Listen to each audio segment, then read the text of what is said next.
오늘 아침 하나님께서 저희들에게 주시는 말씀은 우리 신약 성경 마태복음 1장 1절에서 16절까지의 말씀입니다. 신약 성경 마태복음 1장 1절에서 16절까지의 말씀을 제가 봉독합니다. 하나님의 말씀을 경청하시기 바랍니다. 아브라함과 다윗의 자손 예수 그리스도의 계보라.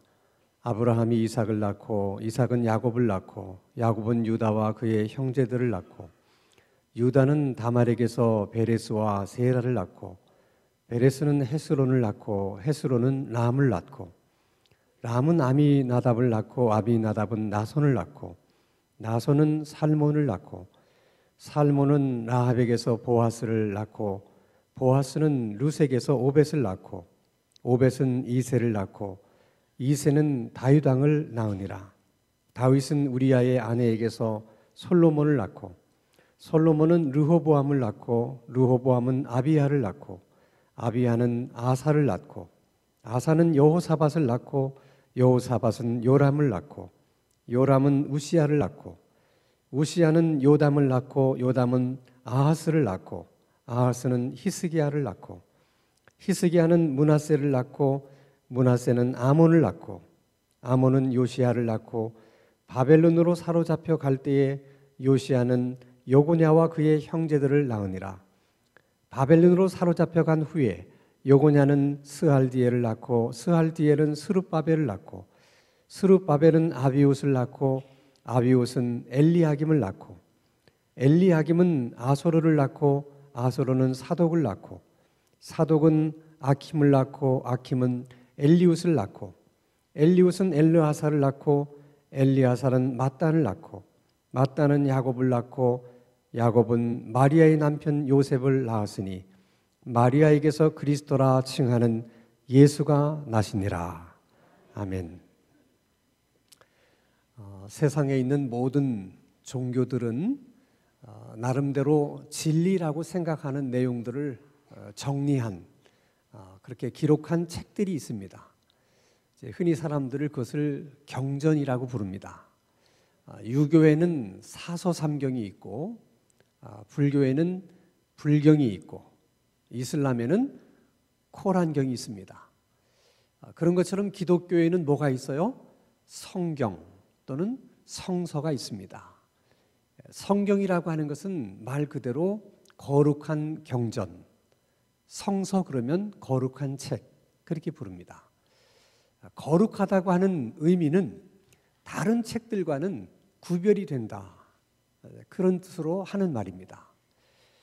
왜 기독교의 경전인 성경과 성서는 이 세상에 있는 다른 책들과 구별이 되는가? 이 성경은 사람의 말이 아니고 하나님의 말씀이기 때문에 그렇다는 것입니다. 아니 분명히 성경도 사람들이 기록한 것인데 왜 사람들이 기록한 그 책을 하나님의 말씀이라고 그러는 것일까? 예를 들면 마태복음은 예수님의 12 제자 중에 하나였던 마태가 기록한 책입니다. 그런데 왜 그것이 하나님의 말씀이 되는 것일까? 그것은 마태가 마태복음을 기록했지만 그것은 마태의 생각을 기록한 것이 아니고 하나님이 마태라는 사람을 성령으로 감동시켜서 하나님의 생각을 기록하게 했기 때문에 그래서 마태복음을 하나님의 말씀이라고 그러는 것입니다. 자, 그러면 그것이 하나님의 생각을 기록한 것인지 아니면 마태의 생각을 기록한 것인지 그것을 우리가 어떻게 알 수 있느냐? 성경이 하나님의 말씀이라고 하는 증거는 그 증명은 여러 가지로 할 수 있습니다만은 이제 크게 두 가지로 주장을 합니다. 하나는 지금 우리가 들고 다니는 이 성경은 신구약을 합쳐서 66권으로 되어 있습니다. 우리는 처음부터 성경이 이렇게 한 권의 책으로 만들어진 줄로 생각하지만은 사실 그렇지 않아요. 창세기가 쓰여지고 요한계시록이 쓰여질 때까지 얼마나 많은 시간이 걸렸는가? 성서학자들 간의 의견이 좀 다릅니다만은 최소 1200년, 좀 멀리 잡으면 1400년이라고 얘기하는 성서학자들도 있어요. 그러니까 66권의 성경이 무슨 60년 안에 쓰여졌다든지 100년 안에 다 쓰여진 책이 아니고 몇 년 걸렸다고요? 1200년이나 1400년이 걸렸다는 거예요. 그것도 한 사람이 기록한 것이 아니라 이 성경을 기록한 사람들이 한 40여 명 되는데 한결같이 직업이 또 다 다르다는 거예요. 그런데 1200년, 1400년에 걸쳐서 쓰여진 이 책을 오늘 우리가 읽어보니까 내용 가운데 뭐 상충되거나 반대되는 그런 내용들이 없이 어떤 큰 한 주제를 가지고 물 흐르듯 일관되게 내용이 기록되어 있다는 것입니다. 만약에 1000년 전에 어떤 사람이 기록을 하고 800년 전에 어떤 사람이 기록을 하고 뭐 600년 전에 어떤 사람이 기록한 걸 다 모아보면 어떻게 이렇게 내용이 물 흐르듯 일관되게 흐를 수 있겠냐는 거야. 사실 그건 불가능한 일이죠. 또 1200년이 걸쳐서 기록이 됐지만 기록한 사람마다 직업이 다 의사였다든지 또 빵 만드는 사람이었다든지 이렇게 직업이 같으면 공통성이 있으니까, 그러니까 뭔가 성경에 흐르는 공통점이 있다고 주장할 수 있지만 이렇게 40여 명이나 되는 성경의 그 저자들이 한결같이 다 직업이 달라요. 의사도 있고 어부도 있고 농부도 있고 세무사도 있고 양치는 사람도 있고 이렇게 각자 직업이 다른 사람들이 뭔가를 썼다면 어떻게 한 주제를 가지고 이렇게 물 흐르듯 이렇게 일관되게 내용이 전개될 수가 있겠느냐. 그래서 이것은 하나님이 뭐 1200년 전의 사람이든 800년 전의 사람이든 하나님이 다 이렇게 성령으로 감동을 시켜서 하나님의 생각을 기록했기 때문에 그럴 수 있는 것이다. 이제 그런 주장이에요. 또 한 가지는 우리가 무슨 회고록을 쓰거나 이게 자서전을 쓰게 되면 대부분 자기에게 불리한 내용은 써요, 안 써요? 그건 안 씁니다. 그건 너무나 당연한 얘기예요. 자, 예를 들면 이순신 장군의 후손이 자기 가문에 대한 이야기를 쓴다. 그렇게 가정을 했을 때 그 가문에 뭐 영의정도 있었고 뭐 또 뭐 좌의정도 있었고 이렇게 훌륭한 인물들이 있었다는 것은 다 기록을 하겠죠. 근데 그 후손 자기들의 선조들 가운데 무슨 역적질을 해서 처형을 당했다든지 큰 범죄를 해서 무슨 귀향을 갔다든지 그런 인물들이 있다면 설사 있다 하더라도 그런 사람의 이름을 쓰겠어요, 안 쓰겠어요? 당연히 안 쓰죠. 그런 사람들은 다 빼고 좋은 인물들만 기록을 할 거예요. 그게 사실 뭐 상식적인 거잖아요. 그런데 성경은 그렇지가 않다는 거예요. 자, 마태복음만 하더라도 마태가 이 마태복음을 기록한 목적은 예수님이 메시아다. 그것을 주장하기 위해서 이 마태복음을 기록한 거예요. 그러면 지금 예수님의 족보를 쭉 이야기할 때도 좀 훌륭한 사람들만 쭉 이름이 좀 기록되어 있어서 읽는 사람이 역시 예수님의 조상들은 뭐가 달라도 다르구나. 예수님의 가문은 정말 뭐가 달라도 다르구나. 그래야 되잖아요. 근데 그렇지가 않아요. 성경에는 불리한 내용들이 너무 많은 거야. 이게 만약에 사람이 기록했다면 그럴 수 없다는 거예요. 이렇게 불리한 내용들이 성경 안에 많은 것은 그것은 하나님께서 자신의 생각을 기록한 것이기 때문에 불리한 내용이라 할지라도 다 하나님의 어떤 목적과 뜻이 있기 때문에 그 불리한 내용을 기록해 하셨을 거라는 거예요. 자, 여러분, 예수님의 족보에 여인들의 이름들이 등장을 하는데 총 5명의 여자들이 기록되어 있어요. 그런데 당시 유태인들은 여자들은 이 수에다 넣지도 않았어요. 사람이 몇 명 왔냐 이렇게 계산할 때 여자들은 계산을 안 해요. 이게 그만큼 여자를 하대한 거죠. 근데 그런 여자들을 족보에다가 넣었다. 그것만도 굉장히 특이한 거예요. 그러면 언뜻 우리가 이런 생각을 할 수 있죠. 본래 유태인들은 여자들은 수에다 넣지도 않는데 족보에다가 여자 이름을 넣었다는 건 굉장한 일이야. 그렇다면 그 여자들은 틀림없이 신사임당처럼 굉장히 훌륭한 여자들일 거예요. 그래서 본래는 족보에 안 넣지만 여자들이 너무 훌륭하기 때문에 예수님의 족보에는 이렇게 훌륭한 여자들이 있다는 것을 일부러 좀 이렇게 보여주고 싶어서 그래서 여자들을 족보에다가 기록했을 것이다. 그런 생각이 합리적인 생각이에요. 근데 그 5명의 여자들을 다 보면 마리아를 제외하고는 사실 다 부끄러운 여인들이야. 너무 창피해. 근데 그런 여인들을 예수님의 조상이라고 다 기록해 놓은 거예요. 그 첫 번째 여인의 이름이 다말이야. 뭐 이름부터가 무슨 수상한 냄새가 나는 것 같지 않아요? 뭔가 다 말아먹을 여자처럼 다말. 예?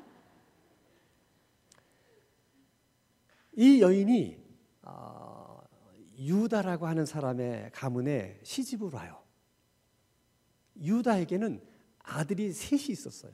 큰 아들이 엘이고 둘째 아들이 오난이고 셋째 아들이 셀라예요. 그러니까 다말은 유다 가문의 첫째 며느리예요. 그런데 그 첫째 아들이 후사를 보지 못하고 세상을 떠납니다. 그런 경우 유대 풍습에는 시동생이 그 형수와 결혼을 해서 후사를 놔줘야 돼요. 만약에 형제들 중에 그렇게 할 수 있는 사람이 없으면 가까운 친척 중에라도 누군가 결혼을 해서 후사를 이어줘야 돼요. 그렇게 하는 이유는 재산이 어떤 가문에게 이렇게 쏠리거나 또 어떤 한 지파에게 쏠리는 것을 막기 위해서 그런 것도 있고 또는 신앙을 계속 전승시켜서 12지파 중에 사라지는 지파가 없이 12지파가 다 존속되기를 바라시는 하나님의 마음 때문에 그런 풍습을 하나님이 허락하신 거예요. 그래서 둘째 아들인 오난이 이제 형수와 이제 결혼을 해서 형님의 씨를 낳아줘야 되는데 오난이 어떤 생각을 하냐면 결국 내가 형수님에게 씨를 줘도 이거는 뭐 형님의 아들이 되는 것이지 내 아들이 되는 것이 아니니까 씨를 줘봐야 아무 소용이 없다. 그래서 씨를 안 줘요. 그 행위를 하나님이 악하게 보시고 오난을 그냥 현장에서 죽입니다. 놀란 건 유다예요. 큰아들이 죽었는데 뭐 병으로 죽었는지 사고로 죽었는지는 몰라도 큰아들을 잃은 지가 얼마 안 되는데 둘째 아들까지 죽은 거예요. 이제 아들이라고 하나 남았어요. 셀라. 얘도 죽으면 어떡하나. 두려움이 있어서 이 며느리에게 차일필 이런 핑계 저런 핑계를 대면서 안 주는 거야. 다말은 어떻게든 후사를 낳아야 되는데 시아버지가 셋째 아들을 안 주니까 어느 날 창녀처럼 변장을 하고 시아버지에게 접근을 해요. 시아버지는 며느리라고 생각은 꿈에도 못하고 그냥 어떤 창기겠지 생각하고 며느리하고 하룻밤을 보냅니다. 거기서 후사가 생겼다는 거야. 이게 말이나 되는 얘기예요? 윤리적으로나 도덕적으로 보면 너무 창피한 얘기야. 지금 성경은 그렇게 해서 난 자식이 예수님의 조상이라고 얘기하고 있는 거야. 자, 두 번째 여인은 라합인데 여호수아 2장에 보면 이 라합이라고 하는 여자는 여리고성에 살고 있었던 기생이야. 말이 좋아 기생이지 우리식으로 얘기하면 몸 파는 여자예요. 그러니까 여리고성에서 몸 팔아서 살아가는 여자야. 근데 굉장히 머리는 똑똑했던 것 같아요. 이스라엘 정탐꾼 2명이 여리고성에 들어왔는데 그 정탐꾼을 보고 이렇게 얘기합니다. 분명히 이 땅은 하나님이 너희들에게 주시려고 하는 땅이 분명해. 그러니까 어느 날 이 땅은 너희들의 땅이 될 거야. 그러면서 그 정탐꾼을 숨겨주는 거야. 그리고 나중에 너희들이 이 땅을 차지하게 될 때 내가 오늘 너희들에게 은혜 베푼 거 잊지 말고 나를 살려달라. 우리 가정을 살려달라. 약조를 해요. 그래서 살아남아요. 뭐 거기까지는 그냥 이해할 수가 있어요. 근데 중요한 것은 아니 이방 여자인데다가 몸 파는 여자인 그 여자가 좋다고 이스라엘 남자 중에 누군가가 결혼했다는 거야. 그래서 거기서 낳은 자식이 예수님의 조상이래. 지금 성경이 그렇게 얘기하고 있는 거야. 이해가 안 돼요. 그 다음에 세 번째 여자는 룻이라는 여자야. 이 여자도 이방 여자예요. 모압 족속의 여자입니다. 근데 하나님이 모압 족속을 얼마나 싫어했느냐. 자, 신명기 23장 3절 말씀을 한번 같이 읽겠습니다. 시작. 암몬 사람과 모압 사람은 여호와의 총회에 들어오지 못하리니 그들에게 속한 자는 10대뿐 아니라 영원히 여호와의 총회에 들어오지 못하리라. 그러니까 하나님이 암몬과 모압 족속을 엄청 싫어하셨다는 거야. 근데 그 족속의 여인이 다른 가문의 여인도 아니고 예수님 족보의 여인이 됐다는 거예요. 이게 말이 돼요? 더더군다나 네 번째 여자는 우리아의 아내, 누구죠? 밧세바예요.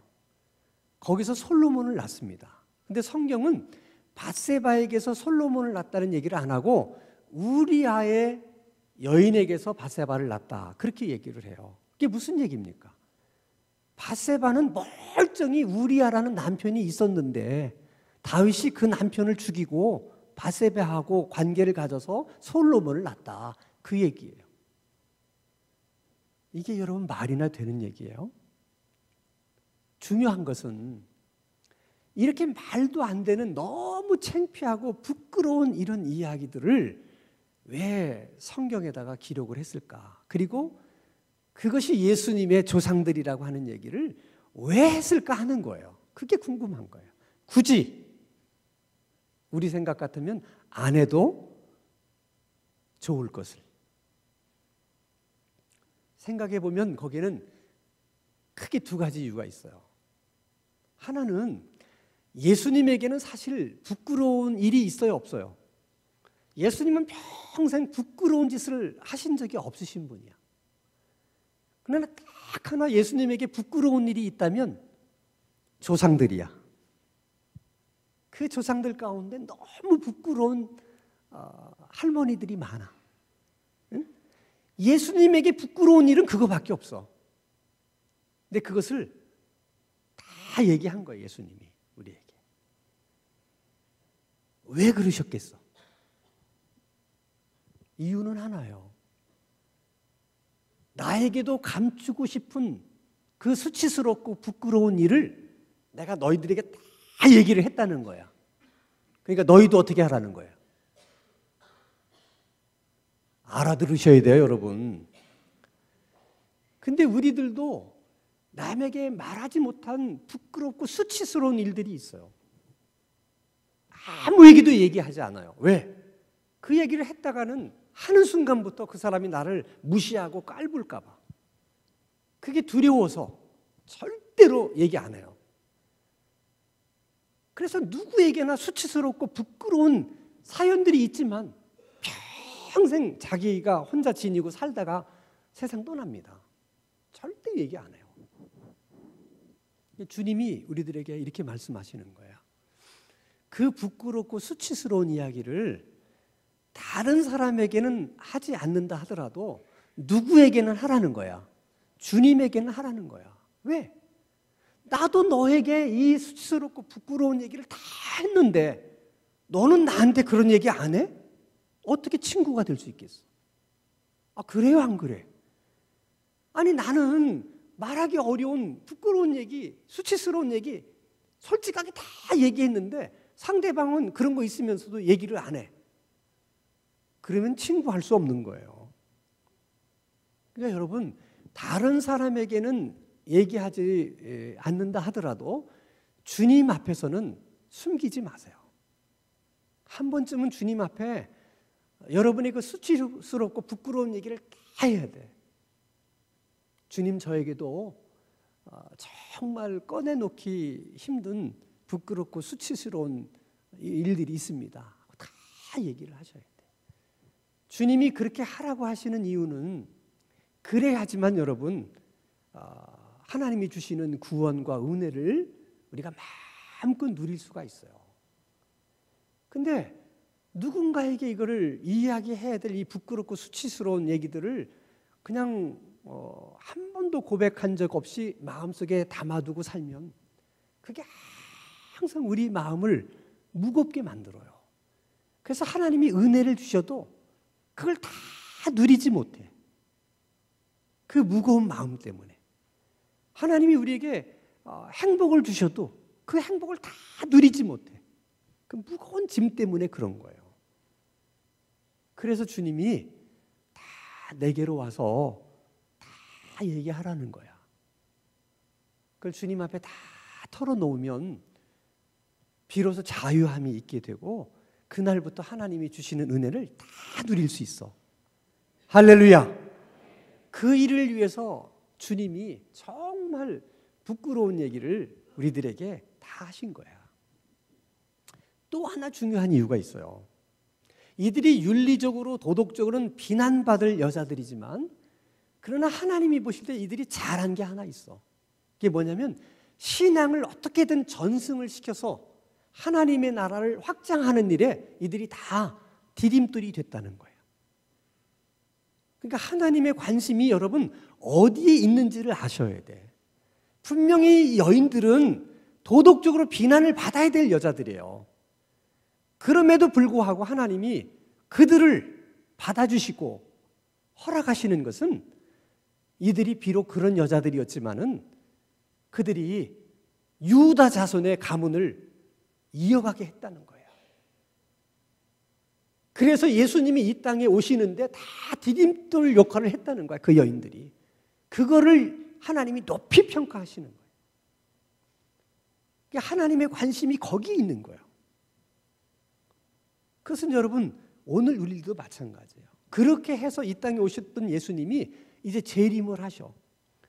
그 재림하시는 예수님도 마찬가지예요. 누군가가 신앙을 계속 전승을 해서 다시 오실 예수님도 그들을 디딤돌로 삼아서 오시는 거야.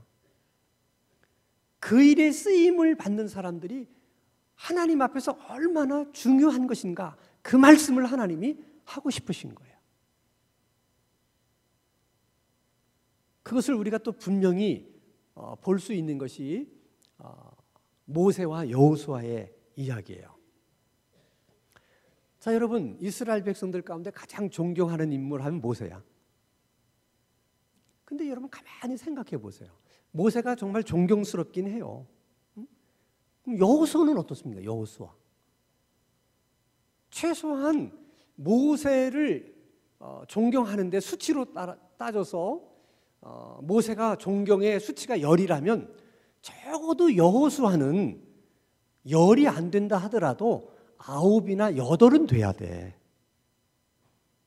근데 여호수아는 모세가 10이라면 여호수아는 하나나 둘밖에 안 돼요.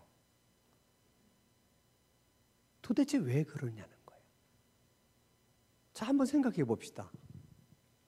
모세가 한 일이 뭐예요? 이스라엘 백성들을 출애굽을 시켜서 40년 광야를 함께 한 거예요. 근데 그들이 출애굽한 이유가 뭐예요? 가나안에 들어가기 위해서요. 그들이 왜 광야 40년을 지났어요? 가나안에 들어가기 위해서요. 근데 정작 모세는 가나안에 들어가지 못했어요. 가나안에 들어가는 일은 누가 해요? 여호수아가 해요.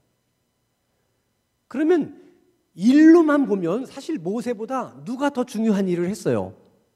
여호수아가 한 거예요. 아무리 모세가 이스라엘 백성들을 출애굽시켰다 하더라도, 광야를 함께 생활했다 하더라도 가나안 땅에 들어가지 못하면 말짱 꽝입니다.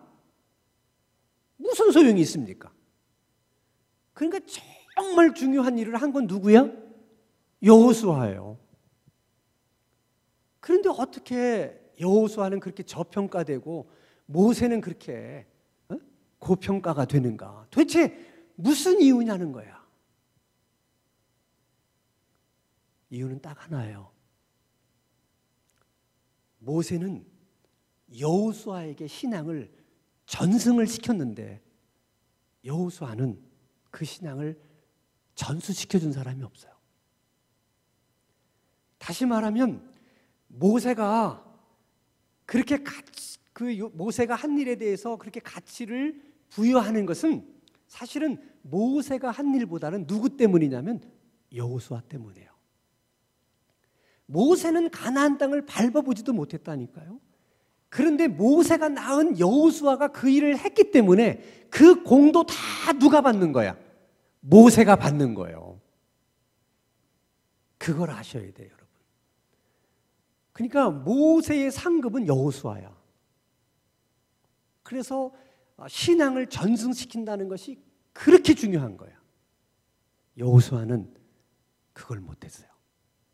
자, 여호수아서 24장 31절입니다. 같이 읽겠습니다. 시작. 이스라엘이 여호수아가 사는 날 동안과 여호수아 뒤에 생존한 장로들 곧 여호와께서 이스라엘을 위하여 행하신 모든 일을 아는 자들이 사는 날 동안 여호와를 섬겼더라. 그러니까 여호수아는 그 당대에 하나님을 잘 믿었는데 거기서 끝났다는 거예요. 여러분 한번 생각해 보세요. 모세는 출애굽을 시켜서 광야 40년 지나면서 고생만 많이 했지. 사실은 가나안 땅을 밟아보지도 못하고 그 가나안 땅이 주는 그 풍요로움을 하나도 누리지 못하고 갔어요. 근데 그 가나안의 풍요로움을 만끽하고 마음껏 누린 사람 누구야? 여호수아야. 그런데 그럼에도 불구하고 여호수아보다는 모세가 더 높이 평가를 받고 있다는 거야. 이유는 모세에게는 여호수아가 있었지만 여호수아에게는 아무도 없었다는 거죠. 이게 여러분 꼭 오늘 한국교회의 모습이고 우리들의 모습이야. 우리 신앙의 선배들은 어려움 속에 살았어요. 그들은 다 가난 속에 살았어요. 연탄불 갈고 연탄가스 맡아가면서 우풍 심한 그런 집안에서 일찍 일어나서 꽁꽁한 세숫다에서 세수를 하고 그 추운 겨울날 새벽 예배 나와서 기도하는 거예요. 하나님, 우리들은 이렇게 가난하게 살지만 우리 자식 때에 가서는 좀 잘 살게 해주세요. 그리고 많이 자식들을 위해서 기도했어요. 그들은 정작 지금 우리가 누리고 있는 이 경제적인 풍요로움을 하나도 누리지 못했어. 그런데도 그들이 우리보다 더 높이 평가를 받을 수 있는 것은 그들은 우리를 낳았기 때문이야. 그들의 열매가 우리야. 근데 정작 우리는 그들이 기도했던 그 풍요로움, 여호수아가 가나안 땅에서 누렸던 그 풍요로움을 우리는 다 누리면서 살았어요. 다 우리는 만끽을 했어요. 근데 오늘 우리들의 문제는 뭐냐면 우리들의 신앙을 전승시켜줄 사람들이 없다는 거야. 우리 교단에 있는 교회가 한 8,300개 정도 돼요. 8,300개 되는 교회 가운데 중고등부가 없는 교회가 47%야. 여러분 놀라지도 않아. 여러분들은 도대체 뭘 얘기해야 놀랄지를 모르겠어. 그러니까 한마디로 얘기하면 교회 2개 중에 하나는 중고등부가 없다는 거야. 신앙을 전승시켜줄 다음 세대가 없는 거야. 8,300개 교회 가운데 영아부가 없는 교회는 78.5%야. 강남에 있는 교회 중에 둘 중에 하나가 주일학교가 없어. 지금 이렇게 우리가 아주 심각한 위기 속에 살고 있는 거예요. 여호수아 때와 너무나 흡사한 거야. 우리가 잘못 생각하면 여호수아처럼 그냥 우리 때는 그냥 하나님 잘 믿고 그러면 된다 생각할 수 있어요. 우리의 평가는 우리가 얼만큼 신앙생활을 열심히 했느냐에 달려있는 게 아니라니까요. 다음 세대에게 있는 거예요. 다음 세대에게. 그래서 많이 고민하셔야 돼요. 지금 우리 입장이 여호수아의 입장이야. 근데 하나님께서 이렇게 어떤 큰 그런 어려움이 있을 때라든지 또 하나님이 어떤 큰 일을 행하실 때는 반드시 굉장히 큰 헌신을 요구하시는 경우들이 많아요. 예를 들면 하나님이 아브라함을 믿음의 조상으로 만들어야 되겠다 이렇게 결심하셨을 때 하나님이 아브라함에게 이삭을 번제로 드려라. 어떻게 보면 무리한 요구를 하세요. 그 헌신을 받으시고 아브라함을 믿음의 조상으로 만드시는 거예요. 하나님이 이 땅에 성령을 보내주실 때 마가의 다락방에 120명의 성도들에게 열흘 동안 집중해서 기도할 것을 요구하세요.